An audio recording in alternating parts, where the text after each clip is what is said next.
안녕하십니까. 오늘 분당국 통일 사례 시사점과 교훈에 대해서 강의하게 될 홍양호라고 합니다. 저를 잠깐 소개한다면 저는 평생 통일부에서 근무했던 공직자입니다. 2008년도 3월부터 2010년 3월까지 통일부 차관으로 일을 했고 2011년 10월부터 2014년 12월까지 개성공업지구 관리위원회 위원장을 역임한 바가 있습니다. 그 이후에는 2017년 3월부터 2020년 3월까지 국민대학교 한반도 미래연구원장으로 일한 바고 있으며 현재는 북한연구소 석자연구위원과 북한인권정보센터 남북사회통합교육원장으로 일하고 있습니다. 오늘 저는 다음과 같은 순서로 강의를 하려고 합니다. 첫 번째는 분당국 통일 사례에 대한 개요, 두 번째는 베트남 사례, 세 번째는 예멘 사례, 네 번째는 독일 사례, 그리고 마지막으로 종합적으로 이와 같은 나라들의 통일 사례를 통해 본 그 시사점과 교훈, 우리 한반도에 있어서의 시사점과 교훈이 무엇인가 하는 것을 종합적으로 설명드리도록 하겠습니다. 여러분들이 익히 잘 아시는 대로 2차 대전이 끝나고 나서 국제사회에서는 여러 개의 분당국들이 있었습니다. 그 중에서 보통 우리가 분당국을 할 때는 한 5개 국가를 주로 많이 이야기하고 있습니다. 지금 화면에 보이시는 대로 베트남, 예멘, 독일 이들 나라는 이미 통일이 되었습니다. 그리고 중국과 대만, 남한과 북한은 여전히 분단 국가로 있으면서 또한 한편으로는 통일을 위해서 서로 다른 입장이지만 통일을 추구하고 있습니다. 그 외에도 지금 분단국이라고 이야기하고 있는 남 사이프러스, 북 사이프러스, 또 북아일랜드와 아일랜드 등등 나라마다 분단국으로 이야기했습니다만은 우리는 보통 이 5개 국가를 중심으로 분단국으로 생각하고 또 이들 나라 중에 통일된 나라들이 어떻게 통일되었는가 하는 데 대해서 우리가 계속 공부를 하고 있습니다. 베트남은 1975년도에 통일이 되었습니다. 공사나 무력 통일의 유형이라고 할 수 있습니다. 통일을 했더라도 공사나 통일을 했고 그 방법은 무력으로 전쟁으로 통일을 했습니다. 그것이 하나의 이제 유형이라고 할 수 있고 두 번째 예멘은 1990년에 북예멘과 남예멘이 합의해서 통일을 했습니다. 그러다가 1993년에 여러 가지 정치적 갈등이라든지 많은 갈등으로 인해서 다시 재분리되었다가 1994년에 힘이 강한 북예멘이 무력으로 남예멘을 점령해서 통일시키는 무력 통일의 과정으로 재통일이 된 유형입니다. 그러니까 예멘의 통일을 보면 통일이 되었다고 해서 그 통일 국가가 영속적으로 지속되는 것이 아니라 통일 이후에 여러 가지 갈등으로 인해서 통합이 잘 이루어지지 않는다면 또다시 재분리 될 수 있다는 유형이고 그리고 그 이후에는 무력으로 통일했던 유형이라고 할 수 있습니다. 1990년에 통일된 독일은 보통 우리나라에서는 가끔 흡수 통일이라고 이야기하고 있습니다만 좀 더 엄격히 보면은 통일의 시발은 동독 시민들의 민주평화혁명을 통해서 동독의 공상 정권을 물리치고 그러면서 서독과의 이 통일을 외치게 되고, 이러한 기하를 바탕으로 해서 서독이 동독을 합의에 의해서, 편입에 의해서 통일해 나가는 그런 통일이라고 할 수 있습니다. 통일의 경우에는 다른 나라의 사례와 달리 피 한 방울 흘리지 않고 평화적으로, 그리고 동독과 서독이 상호 합의하에 민주적 절차를 거쳐서 통일했기 때문에 국제사회에서 가장 성공적인 통일 사례로 이야기를 하고 있습니다. 그래서 독일의 통일은 합의와 편입의 통일이다, 이렇게 말씀드릴 수가 있겠습니다. 우리 국내에서 과거에 흡수 통일이라고 많이 이야기했지만 동독 사람들은 이에 대해서 동의를 하지 않고 있습니다. 동서독의 통일은 동독에서 시발되었고 동독이 통일하자고 나섰기 때문에 통일이 되었다고 이렇게 강조하면서 서독에 의한 흡수 통일에 대해서는 잘못된 시각이다, 이렇게 과거의 동독에 있었던 사람들은 이야기하고 있습니다. 뭐 어떻게 되었든 독일의 경우에는 합의와 편입에 의한 성공적인 통일 유형이다 할 수 있겠습니다. 그래서 대체로 우리는 독일의 유형을 보고 우리도 저렇게 됐으면 좋겠다 이야기를 많이 하고 있습니다만은, 뭐 그렇게 되면 가장 좋은 통일 유형이 되겠죠. 평화적이고 또 민주적이고 또 그 통일 이유가 성공된 통일 국가로 발전했기 때문에 가장 좋은 유형이지만, 그러나 독일과 우리하고는 여러 가지 상황이 많이 다릅니다. 그건 뭐 나중에 말씀드리겠습니다만은 그런 독일의 유형이 있습니다. 중국과 대만은 아직 통일이 되고 있지 않지만 중국은 중국대로 대만을 통일하려고 하는 거고, 대만은 대만대로 과거에 대만으로 오기 전에 중국 본토는 대만의 국민당 정부, 국민당이 지배했기 때문에 우리가 옛날 중국 대륙을 강복시켜야 된다, 이와 같은 입장을 갖고 있습니다.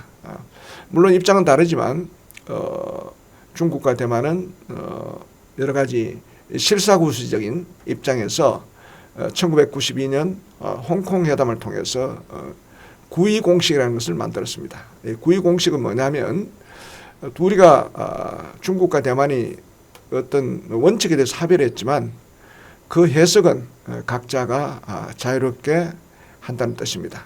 그건 뭐냐면 중국 입장에서는 대만은 중국의 일부다, 이렇게 주장하는 것이고, 대만의 입장에서는 중국 본토, 그러니까 중화인민공화국이나 중화민국 대만은 둘 다 모두 중국의 부분이다, 이렇게 이야기하고 있습니다. 그래서 각자가 부분이기 때문에 하나로 통일하는 방법에 대해서는 각자 입장에 따라서 달라질 수가 있습니다. 그럼에도 불구하고 실사구시적인 차원에서 중국과 대만은 경제 부분에 대해서는 엄청난 교류가 이루어지고 있습니다. 과거에 한때는 대만의 해외 투자의 80%가 중국 본토와 홍콩에 투자했고, 또 중국에 있는 많은 학생들이 대만에도 유학 오고, 물론 뭐 대만에서 중국으로 유학 간 학생이 더 많겠습니다만은 이와 같이 교류를 많이 했습니다. 현재 중국의 통일의 입장은 일국양제다. 홍콩 방식으로 다른 제도, 체제를 갖더라도 하나로 통일될 수 있다 하는 방식으로 했습니다만, 여러분도 잘 아신 대로 최근 홍콩은 중국의 강제적인 어떤 진압 속에 중국 체제로 돌입해 당하는 그런 상황이 되었습니다만, 일단 표면적으로는 일국양제 방식을 중국이 주장하고 있습니다. 우리 남한과 북한도 뭐 꾸준히 서로 통일을 이야기하고 있습니다만은 그 방법에 있어서는 우리 남한은 민족 공동체 통일 방안이고 단일 통일 국가를 실현하려고 얘기하고 있습니다만은 북한은 연방제입니다. 다른 체제와 제도를 그대로 둔 연방제를 두고 있는데, 2000년도에 김대중 대통령과 김정일 위원장이 6.15 공동선언을 통해서 우리 민족 공동체 통일 방안은 3단계 통일 방안이라고 하는데, 화해 협력의 1단계를 거쳐서 2단계는 남북연합 단계입니다. 남북연합은 남북한이 별도의 정부를 그대로 둔 채 양쪽이 남북연합을 구성해서 거기서 결정하는 내용을 양 정부가 실현해 나가고, 그러한 과정을 오랫동안 거치다 보면 하나의 통일국가로 갈 수 있는 상황이 되면 마지막에는 하나의 단일 통일국가, 쉽게 말하면 단일 체제의 통일국가로 가자는 것이 우리의 통일 방안인데, 그 중간 과정이 남북연합이었고, 북한의 경우에는 연방제였습니다마는 김정일 위원장 때, 그리고 뭐 그 이전 김일성 때도 그렇게 했습니다마는 이 낮은 단계의 연방제, 높은 단계의 연방제 두 가지를 내세웠습니다. 낮은 단계의 연방제는 우리의 남북연합과 같은 내용입니다. 두 정부를 그대로 두고 양쪽에서 중앙기구를 만들어서 거기서 협의해서 결정되면 양 정부가 실현을 하고 이어서 궁극적으로는 높은 단계의 연방제, 그러니까 하나의 정부 나라로 만들어 나가는, 물론 그때는 체제와 이념이 뭐 다르게 있을 수도 있고, 또 김일성이 있을 때는 소위 말하는 체제 통일을 제도 통일이라고 했는데, 그 제도 통일은 미래의 세대에게 맡기자 했습니다마는 북한은 낮은 단계의 연방제와 높은 단계의 연방제로 구분하면서 우리 남한의 남북연합과 북한의 낮은 단계의 연방제가 서로 내용이 같다는 것을 서로 인식하고, 이러한 방향으로 앞으로 통일을 추구하자 하고 2000년 남북 정상회담을 통해서 합의한 바가 있습니다. 그럼 먼저 베트남 사례를 보면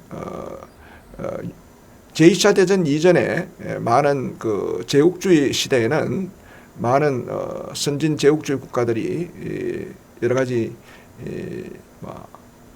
생산의 원료 자원을 확보하기 위해서 많은 약소 국가들을 점령해서 지배를 했습니다마는 이 프랑스가 베트남을 지배했고, 우리의 경우에는 뭐 일본이 지배했죠. 예멘의 경우에는 영국이 지배했습니다. 그러다가 2차 대전 이후에 모두 이런 식민지 지배로부터 독립하려고 노력했던 것이 과거의 국제정치사의 역사인데, 일단 베트남의 경우에는 북베트남에서는 이 사회주의 이념 체제를 가진 베트남 민주공화국이 선포됐습니다. 그때 북베트남의 수상은 호지민이었습니다. 당 서기장, 호지민 서기장이 북베트남을 만들고 남베트남을 공산화시키려고 프랑스의 지배로부터 해방시킨다, 이런 명목으로 무력전쟁을 실시했고, 프랑스는 남베트남만큼은 프랑스의 지배하에 북베트남에 점령되지 않도록 전쟁을 일으켰습니다.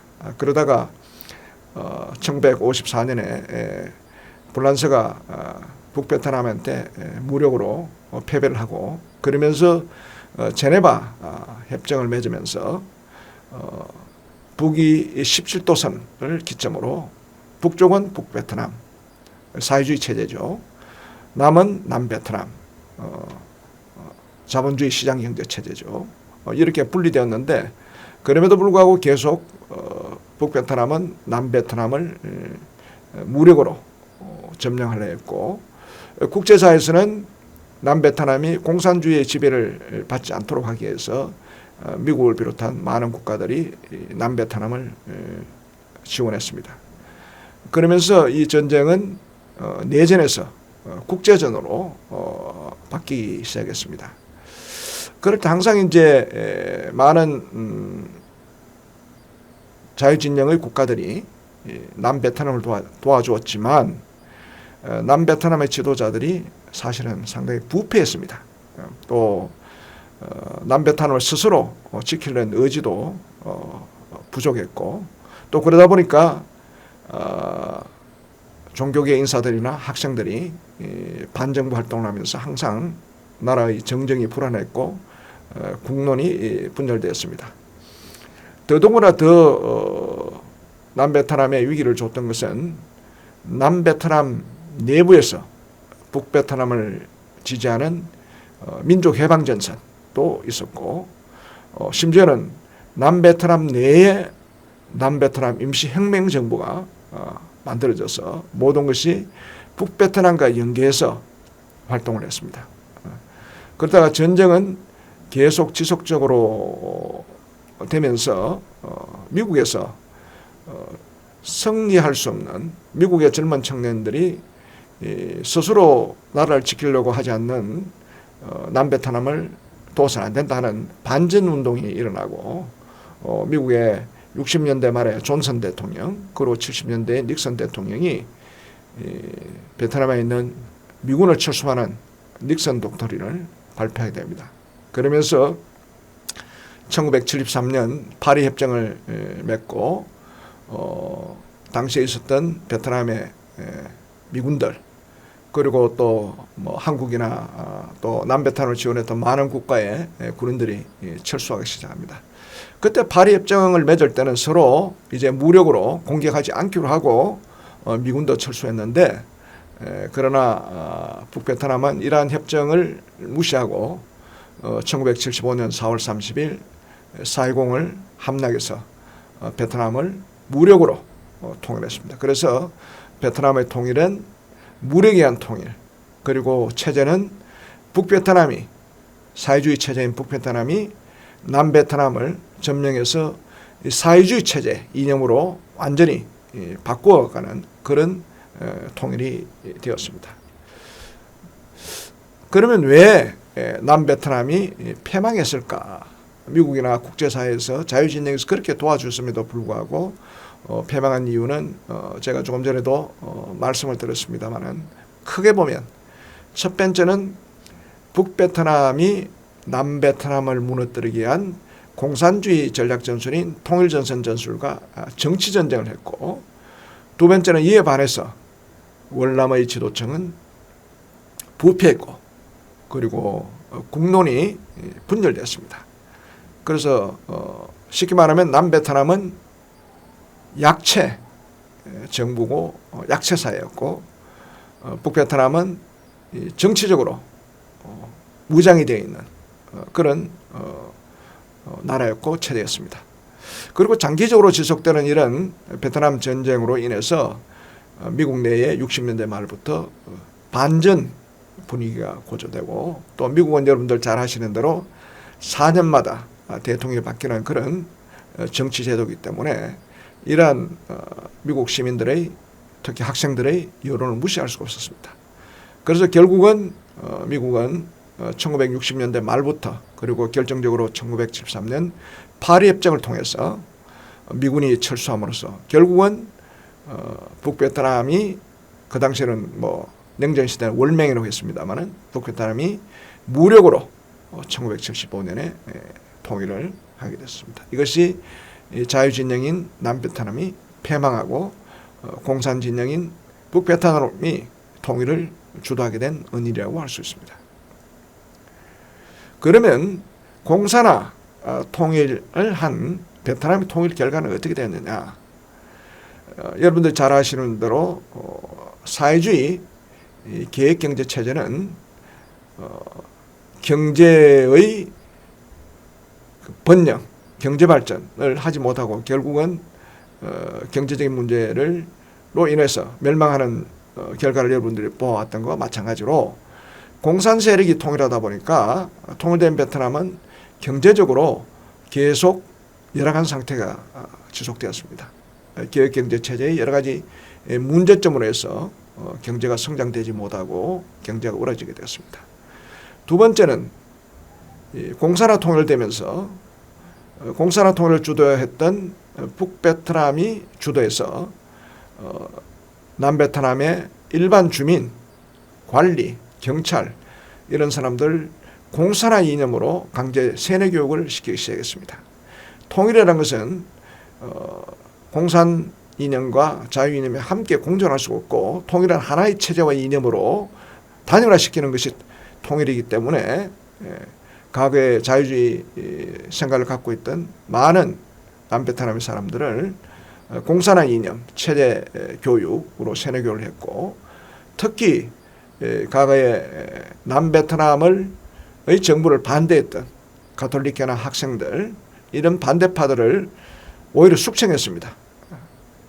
북베트남 생각할 때는 반대하는 기질이 있는 사람들은 또 새로운 정부에 대해서 또다시 반대한다. 이런 사람들은 기본적으로 과거에는 북베트남이 남베트남을 통일하는 데 도움을 주었던 세력이었지만, 새로운 베트남 통일국가에서는 이와 같은 반대가 일상화되어 있는 이런 사람들을 없애야 된다 하는 개념하에 반대파를 숙청을 했습니다.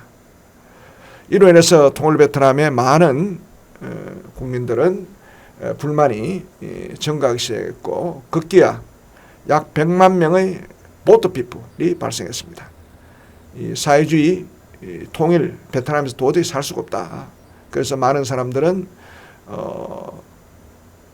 내륙으로 탈출할 수 있는 사람은 라오스나 캄보디아로 가고, 또 내륙이 아닌 바다로 나가서는 보트를 타고 해양으로 탈출하기 시작했습니다.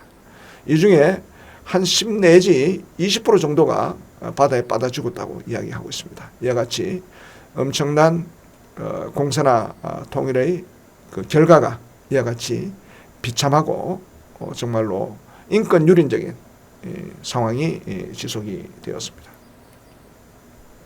그러면 이와 같은 베트남 통일 사례에서 우리가 어떤 교훈을 얻을 수 있을까? 첫째는 전쟁을 통한 통일, 그리고 공산 세력 주도의 통일은 수많은 사람들의 비참한 인명살상과 그로 인한 민족 구성원 간의 갈등이 증폭되고 자유롭고 부강한 통일국가를 보장하기가 곤란하다는 것을 우리가 시사점과 교훈으로 얻을 수가 있습니다.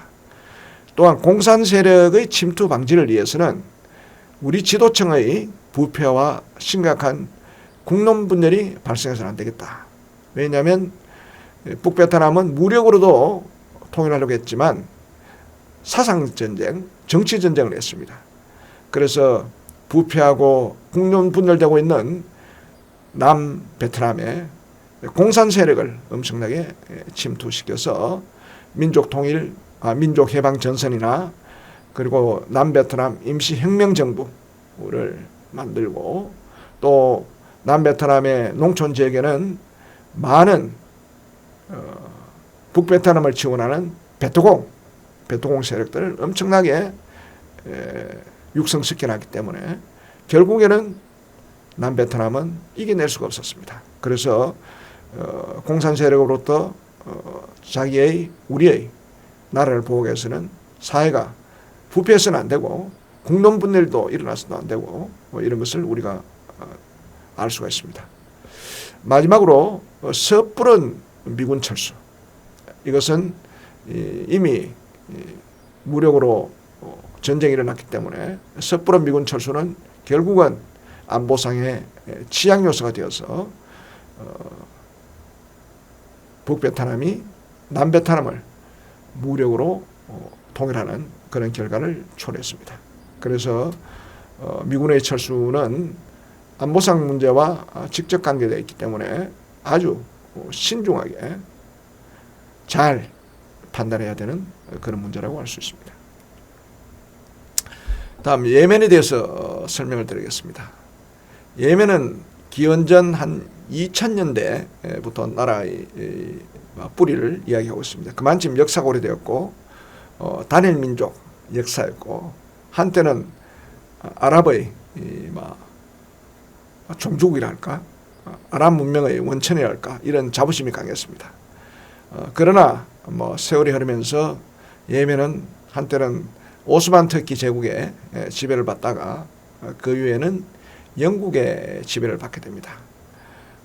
아라비아 반도 가장 남쪽에 해안가에 있는 아덴항, 과거의 남예멘의 수도였습니다만은 사실은 이 아덴항을 누가 점령하느냐에 따라서 해양으로 진출하는 제국주의 국가의 입장에서는 아주 중요한 요충지였습니다. 그래서 프랑스와 영국이 서로 아덴항을 서로 점령하려고 했습니다만 결국은 영국이 점령하게 되고 영국은 예멘을 식민 지배하는 그런 것이 되었습니다. 그러나 역시 아랍 민족들도 이와 같은 예고로부터의 지배로부터 독립하려고 했고 북예멘이 먼저 아랍 공화국을 먼저 만들었습니다. 만들고 남예멘의 경우에는 1967년이 되어서야 영국으로 지배로부터 독립되면서 이때는 소련의 영향을 받아서 남예멘은 사회주의 국가로 그렇게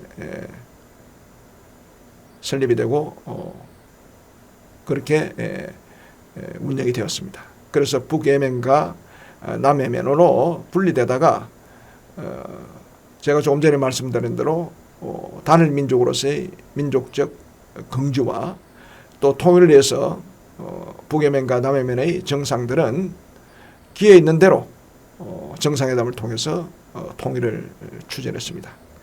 1972년에 양 정상이 만나서 심지어는 1년 뒤인 1973년에 통일하자고까지 합의할 정도로 통일에 대한 의지가 강했습니다만 또 한편으로는 두 나라 사이에 여러 가지 국경 무력 충돌이 일어나고 심지어는 남예멘이 북예멘의 지도자를 암살하려는 그리고 또 북예멘이 남예멘의 지도자를 암살하는 이런 테러도 발생해서 통일의 의지는 강했지만 또 상호 불신하면서 또 그러면서 전국이 불안했기 때문에 새로운 양쪽의 정권의 책임자가 나타나면 또 정상을 회담해서 또 통일을 하려고 하고 그러다가 1980년대에는 또 정상회담을 해서 통일헌법위원회를 만들어가지고 통일헌법의 초안도 만들어내는 그만큼 통일의 의지가 강했습니다. 그러다가 80년대 말에 그때는 북예멘이 남예멘보다 더 인구도 많고 더 강했습니다만은 북예멘의 살레 대통령이 남예멘을 찾아가서 통일을 하자 해서 그 뒤에 1980년 초에 만들었던 통일헌법을 승인하고 두 나라가 승인하고 이 통일헌법에 따라서 전격적으로 1990년에 통일을 하게 됩니다. 이 통일이 전격적으로 진행된 이유는 배경은 어떻게 되냐면 대등한 통일이었습니다. 강한 북예멘이 더 지배하는 그런 통일이 아니라 남예멘과 북예멘이 정치 권력을 대등하게 나누는 그리고 어떤 사람도 희생을 하지 않고 또 간직에서 쫓아내지 않고 그대로 봉합하는 일종의 봉합 통일이라고 할 수 있습니다. 예를 든다면 통일된 예멘의 대통령은 북예멘이 더 강하기 때문에 북예멘 대통령이 그대로 대통령을 하고 부통령을 만들어서 과거의 남예멘의 대통령 최고 책임자를 부통령으로 만들고 또 총리라는 자리를 만들어서 그 총리 자리는 남예멘의 사람에게 줍니다. 그리고 우리가 말하는 강요들을 5대5로 나누어서 남예멘과 북예멘이 똑같이 배분을 하고 심지어 군대의 모든 군인들도 쫓아내지 않고 그대로 통합하면서 군대의 지휘관을 북예멘 사람이 하고 부지휘관은 남예멘 사람이 하고 그러면서 어떤 중대에 소대가 있다면 1소대, 2소대는 과거에 북예멘 군인들이 그대로 들어가고 그리고 3소대, 4소대는 남예멘 사람들이 그대로 들어가는 이런 형태의 대등한 통일을 했기 때문에 그것이 가능했습니다. 그리고 그 당시에 통일을 주도했던 이유는 하나의 통일 의지도 있었지만 예멘 사회가 아주 경제적으로 북예멘이든 남예멘이든 어려웠습니다. 중동이 저렇게 부가 넘치는 국가로 지금 사우디아라비아나 다른 나라처럼 발전한 것은 중동에 엄청난 잠재되어 있던 원유를 개발해서 저렇게 부자가 되었는데 예멘의 경우에는 분리되었기 때문에 유전 개발을 하지 못했습니다. 특히 이제 그러다 보니까 많은 북예멘이나 남예멘의 청년들이 사우디나 쿠웨이트로 해외 노동자로 가서 돈을 벌어오는 그런 상황이었고 그 당시 한 여만 명의 예멘의 젊은 청년들이 이웃 국가에 가서 해외 노동자로 일을 했다고 합니다. 그래서 두 나라가 통일하면 당시에 남예면과 북예면의 경계선상에 유전이 거의 한 50% 이상이 거기에 있었습니다. 그래서 통일하면 그 유전을 개발하면 잘 살 수 있을 것이다. 이런 것도 통일을 촉진시켰던 경제적 요인이라고 할 수 있습니다. 그러나 이와 같이 통일했지만 그 결과는 관료나 군인의 명령 계통이 제대로 진행이 되지 않았습니다. 강요들 중에도 북예면 사람들은 북예면 중심으로 움직이고 남예면은 남예면 중심. 군대 내에서도 과거에 북예면 군인들은 북예면 지휘관의 말을 듣고 또 남예면의 군인들은 과거에 남예면의 지휘관의 말을 듣는 이와 같은 명령 계통이 제대로 진행이 되지 않았습니다. 그리고 경제적인 번영을 때문에 통일했던 그런 경제적 유인책도 당시에 국제 경제 정세로 인해서 유전 개발이 되지 않았습니다. 당시에 예멘이 통일되어서 해외에 나가 있던 젊은 청년들이 이제 통일 예멘이 잘 살 수 있을 것이라는 기대 속에 많은 사람들이 예멘으로 돌아왔습니다만 경제의 번영, 유전 미개발로 인한 경제의 번영이 이루어지지 않았기 때문에 사회적인 실업자가 양산되고 이것이 파업이 이루어지고 사회가 불안하게 되었습니다. 또 문화적인 측면에서도 여러 가지 갈등이 많았습니다. 왜냐하면 두 나라 다 이슬람 국가지만 남예면은 영국의 지배를 받아서 영국의 근대 문명이 많이 투입됐습니다.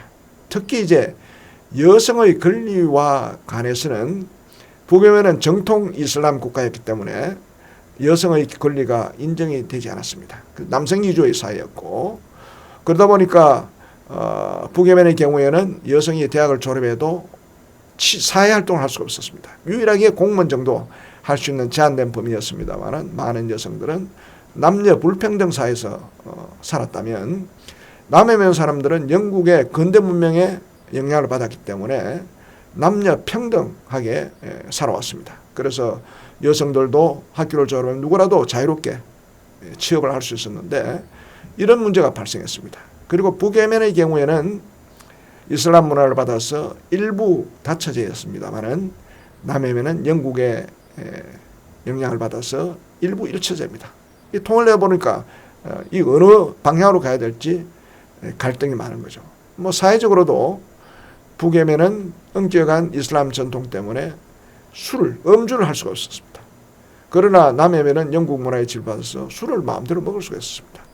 이와 같은 사회적 갈등이 곳곳에서 충돌이 일어났습니다. 그러다가 급기야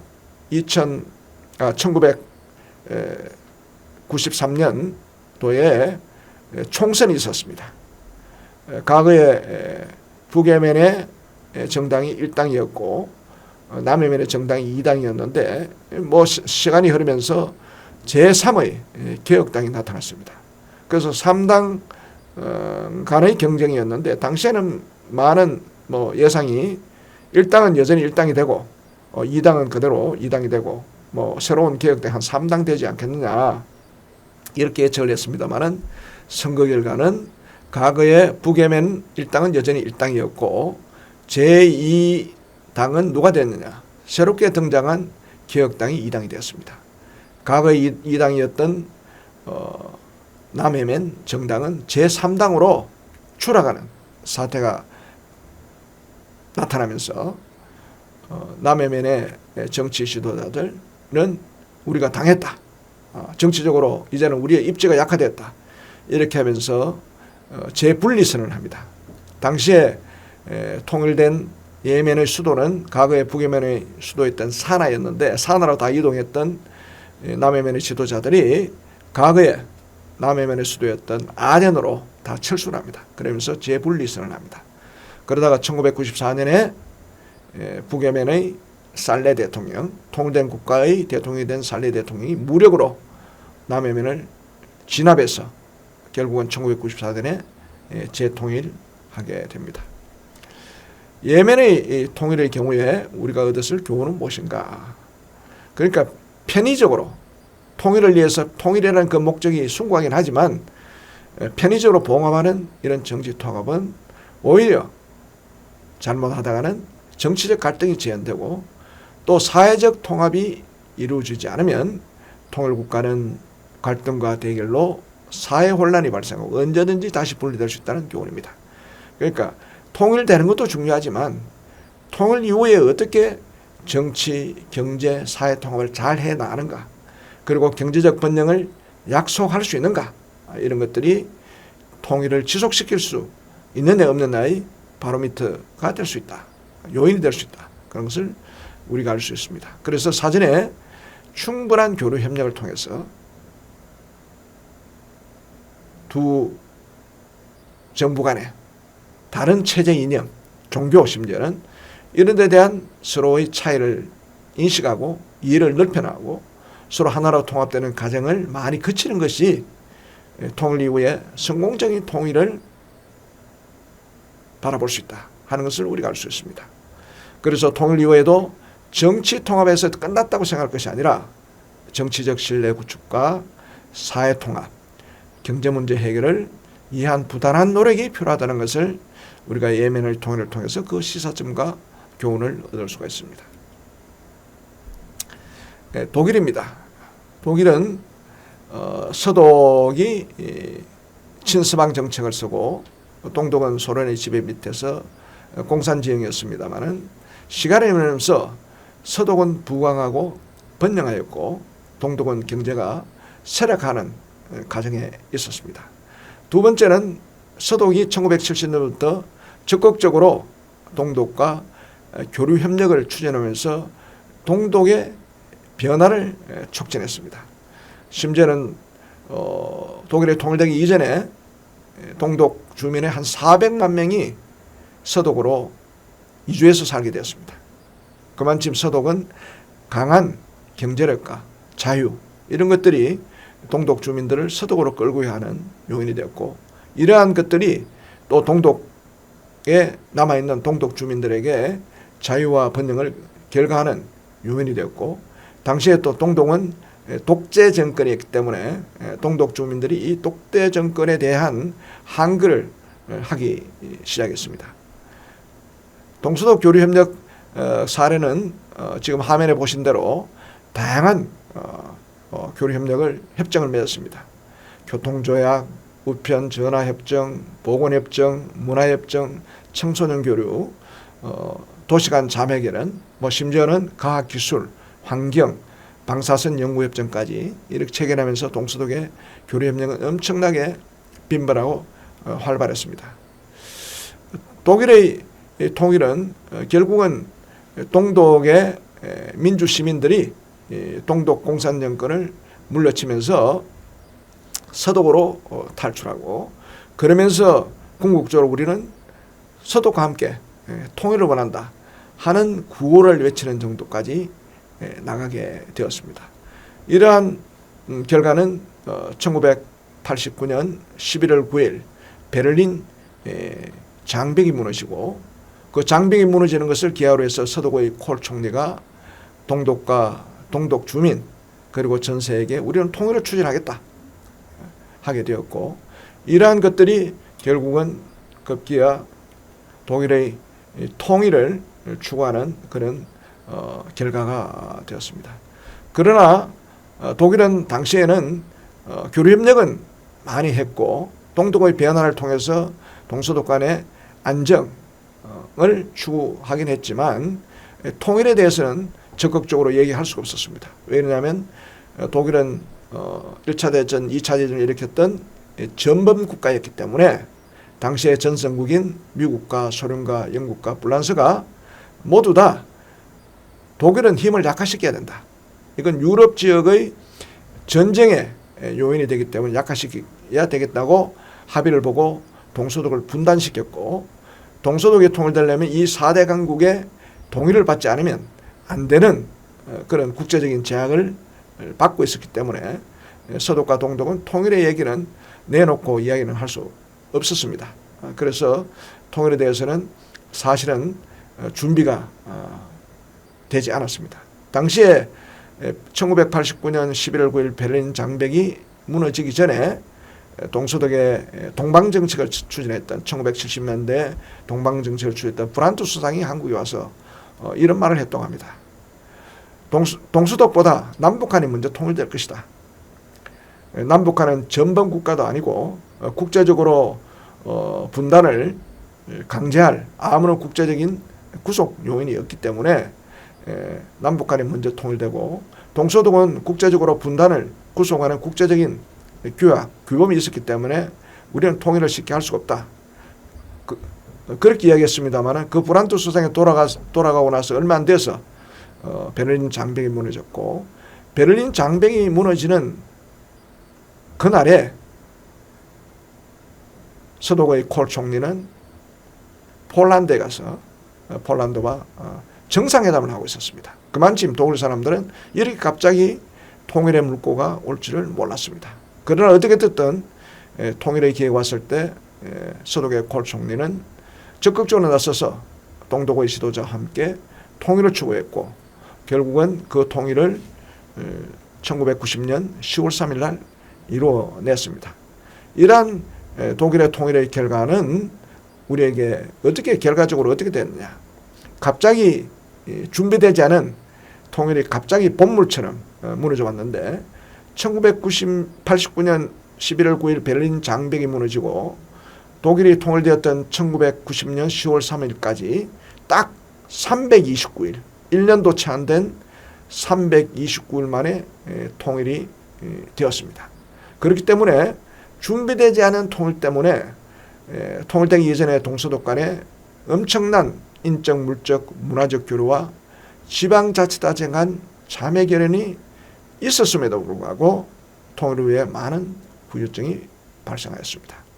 그리고 동독이 과거에는 자기들이 공산국가에서 가장 잘 산다고 이야기했지만, 실제 가보니까 동독은 완전히 파산국가였고, 그것 때문에 서독은 동독의 자산 가치를 잘못 평가해서 상당히 통일 비용이 많이 드는 그런 일들이 발생했습니다.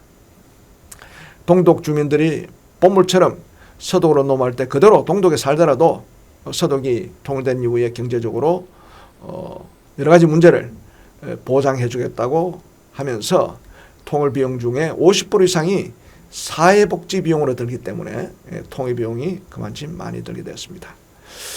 동서독 간의 많은 교류, 심지어는 400만 명 동독 주민들이 서독으로 넘어오고, 또 서독에 많은 사람들이 동독에 가서 또 여행도 하고 또 친척들로 만나고, 심지어는 동독의 이산가족들이 25만 명이 통일된 이전에 서독에서 와서 이렇게 심리적으로 많은 교류를 했음에도 불구하고 통일되고 나서는 동독과 서독 주민 간에 여러 가지 심리적 갈등이 많았습니다.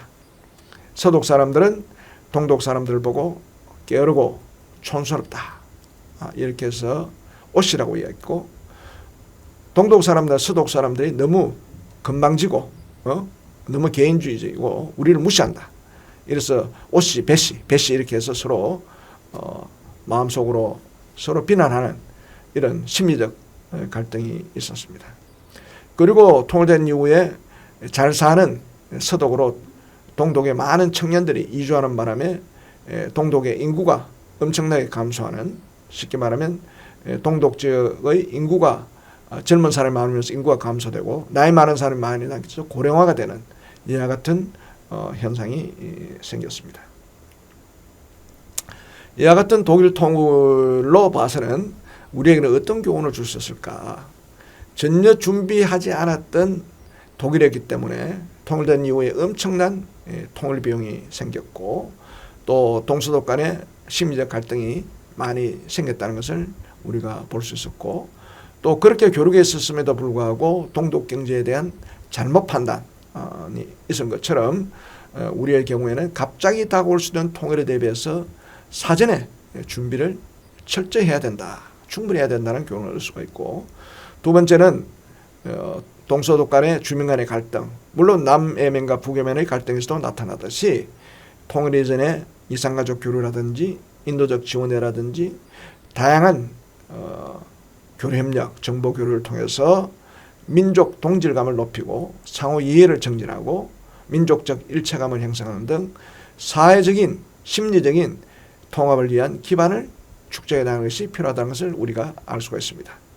특히 독일의 통일은 동독 주민의 변화에서 촉발되어서 동독의 공산정권을 물리치고 정말로 자유롭고 복지스럽고 번영하는 서독 체제를 선택해서 동서독의 통일이 이루어졌듯이 북한에게도 동독 주민의 변화와 같은 그런 올바른 방향의 변화가 있어야 우리가 원하는 동서독 방식의 통일이 될 수 있겠다는 그런 시사점을 얻을 수가 있습니다. 그리고 지도자는 때가 왔을 때 강력한 리더십을 발휘해서 통일을 추진해야 되고 주변 국가들을 잘 설득시키는 통일 외교가 요구된다고 하겠습니다. 당시 통일을 서독이 추진하려고 했을 때 전성국가였던 미국, 소련, 영국, 프랑스가 다 반대했습니다. 동서독은 통일되어서는 안 된다. 동서독이 통일되면 또 유럽에서 강한 국가가 되고 이 강한 국가가 과거에 2차전을 일으켰던 그런 안보의 불안정 요소가 될 수 있기 때문에 이걸 안 된다는 생각 때문에 대부분 다 반대했습니다. 그러면서 유일하게 지지했던 미국은 동서독이 통일되면 나토 체제, 그러니까 자유진영의 집단안보 체제에 들어오는 걸 전제로 해서 동서독 통일을 지지한다 하는 것이 유일한 4대 강국 중에 미국의 지지였습니다. 소련, 영국, 프랑스가 다 반대했고 심지어는 같은 자유진영인 프랑스와 영국이 더 반대를 했습니다. 그런 의미에서 이러한 주변 국가들의 반대에도 불구하고 서독의 콜 총리는 이 주변 국가들을 다양한 정책 수단을 가지고 설득을 했고 그래서 지지를 얻어냈습니다. 이와 같은 적극적이고 합리적이고 설득력 있는 통일 외교가 필요하다는 것을 우리가 알 수 있습니다. 그리고 동독 주민의 서독 체제를 선택하고 또 통일 요구에서 보듯이 국제사회에서 통일국가를 인정받기 위해서는 그 나라 구성원들이 통일에 대한 의지, 열정, 행동 이런 것들이 필요한 것을 알 수가 있습니다. 지금까지 3개 국가의 통일 사례를 살펴보고 그로부터 시사점과 교훈을 나라별로 제가 말씀드렸습니다만 이런 3개 국가의 내용을 종합적으로 해서 제가 우리의 교훈이 무엇인가 하는 것에 대해서 말씀을 드리고자 합니다. 먼저 통일을 위해서는 결국은 나라와 나라의 통합은 결국은 강해야 통일을 주도할 수가 있다. 베트남도 북베트남이 공산체제였지만 남베트남은 강했기 때문에 북베트남이 주도했고 남예멘과 북예멘도 북예멘이 남예멘보다 더 강했기 때문에 북예멘이 주도를 했고 동서독의 경우에도 서독이 동독보다 강했기 때문에 서독이 주도하는 통일이 되었습니다. 그런 의미에서 통일을 위해서는 힘의 우위가 필요하다. 이걸 자석이론 합니다. 자석에 못을 끌어대듯이 그 힘으로 못이 자석으로 빨려오는 그런 힘이 있어야 됩니다. 이 힘은 국방력이 강해야 되고 경제력이 강해야 되고 결국 가장 중요한 것은 내부의 단합력이 필요합니다. 내부가 부패하지 않아야 됩니다. 그 사회가 건전해야 됩니다. 그러면서 국민들이 자기가 살고 있는 이 체제가 정말로 우리가 지켜야 되고 살만한 체제다. 우리가 발전시켜야 할 체제라는 이 의식이 강하게 있다면 통일은 그런 의식을 가진 주체가 통일을 이끌 수 있다고 생각할 수 있습니다.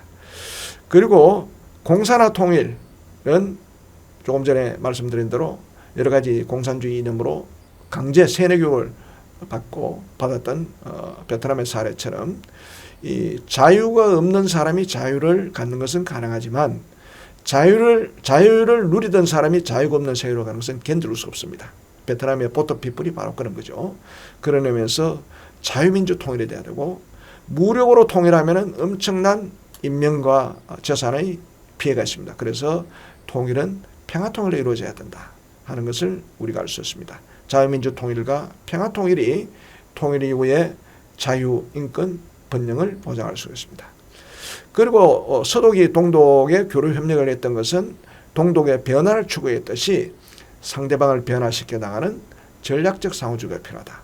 그리고 강력한 전략적 리더십, 때가 왔을 때는 이걸 통일로 끌고 가는 강력한 전략적 리더십과 주변 국가들을 설득시켜 나가는 통일 외교가 필요하다는 것을 서독의 사례를 통해서 알 수가 있습니다. 그리고 동독 주민이 스스로 자유롭고 번영하는 이런 체제를 선택하듯이 스스로 체제를 선택하는 주민 의사가 중요하다고 생각합니다. 마지막으로 정치적, 경제적 통합 못지않게 통일 이후의 사회적, 심리적 통합이 중요합니다. 통일 이후의 주민 간의 갈등을 최소화할 필요가 있다는 것을 말씀드리면서 통일 이전에 충분한 교류 협력을 통해서 상호 이해와 동질화 노력을 해야 되고, 사실은 먼저 온 통일, 지금 남한에 북한으로부터 한 3만 4천 명의 북한 이탈 주민이 와 있는데 이걸 우리가 먼저 온 통일이라고 합니다. 이건 뭐냐면 서로 다른 체제 이념 속에서 살아온 남북한의 주민들이 하나로 되어가는 통합을 해보라, 훈련을 시켜나가는 하나의 과정이라고 할 수 있기 때문에 이러한 통합의 노력을 지금부터라도 많은 노력을 해야 되고, 그러면서 통일 이후에 분야별로 준비되지 않은 통일로 동서독이 많이 힘들었듯이 우리는 후발 국가로서 통일 이후에 분야별 통합 대책을 사전에 준비할 필요가 있다고 저는 생각합니다. 이상으로 분당국 통일 사례를 통해 본 그 시사점과 교훈에 대한 강의를 마치도록 하겠습니다. 비록 3개 국가 베트남, 예멘, 동일보다 비록 통일은 우리가 많이 늦어지고 있지만 이들 국가로부터 여러 가지 시사점과 교훈을 우리가 되새겨서 이런 걸 바탕으로 해서 우리가 하려는 그 통일은 성공적이고 자유롭고 번영하는 그런 통일 국가로 만들기 위해서 우리 정부, 우리 사회 지도자들, 또 우리 국민, 또 미래 세대를 끌어갈 우리 대학생, 청년들 모두 다 이와 같은 점을 명심하고 여러분들이 어떠한 위치에서 일을 하든 이와 같은 생각을 함께 해주시면 좋겠다는 말씀으로 제 강의를 마치도록 하겠습니다. 감사합니다.